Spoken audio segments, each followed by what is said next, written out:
त्याचा राजीनामा का तर या सर्व शैक्षणिक चळवळीमध्ये मंत्र्यांच्याकडे जी जबाबदारी होती ती जबाबदारी त्यांनी काळजीपूर्वक हाताळली नाही आणि त्याचा परिणाम हजारो मुलांना त्यांच्या भवितव्यावर अडचणी आली.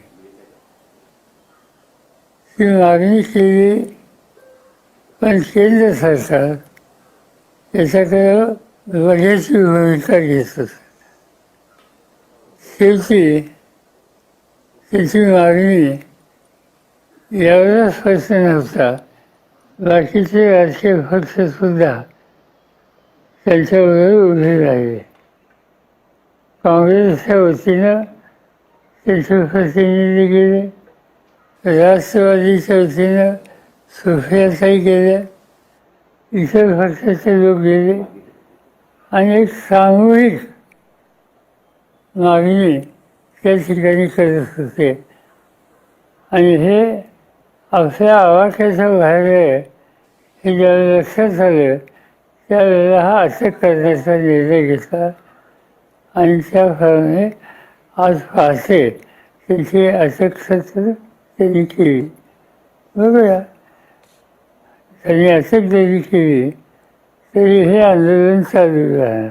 लोकशाही मोडण्याचा प्रयत्न हे भाजप सरकार करते असं वाटत नाही. ते सहज आहे ना, असं की मागणी जास्त होती, विद्यार्थ्यांच्यासाठी होती आणि नोटीस दिलेली होती आणि इतक्या दिवसात 20 दिवसात दिल्लीमध्ये असून कुणी भेटायला सुद्धा येत नाही, एवढा उद्दामपणा.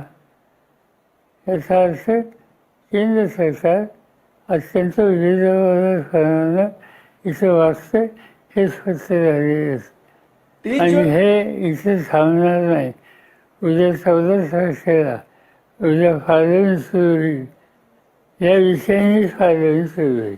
30 जूनला राज्य सरकार शेतकरी कर्जमाफी करणार होते, परंतु अजून काहीतरी क्लुप्त्या आखतंय.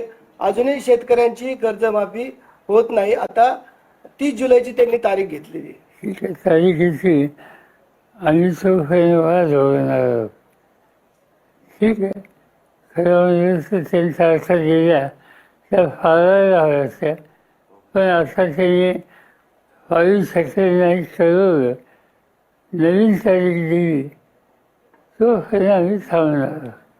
कारण आम्हाला आज का उद्या हा महत्त्वाचा प्रश्न नाही, शेतकऱ्याला कर्जमुक्त करणं हे आम्हाला जास्त महत्त्वाचं आहे. ते जर केलं तर आमची तक्रार नाही, नाही केलं तर आंदोलन सुरू होईल. राज्यातील काही नेते ज्यांचा दोन्ही राष्ट्रवादीची काही संबंध नाही, परंतु वक्तव्य करतात की राष्ट्रवादीमध्ये फूट आहे, दोघांमध्ये संभ्रम आहे. हा विषय काही सरकार नाही.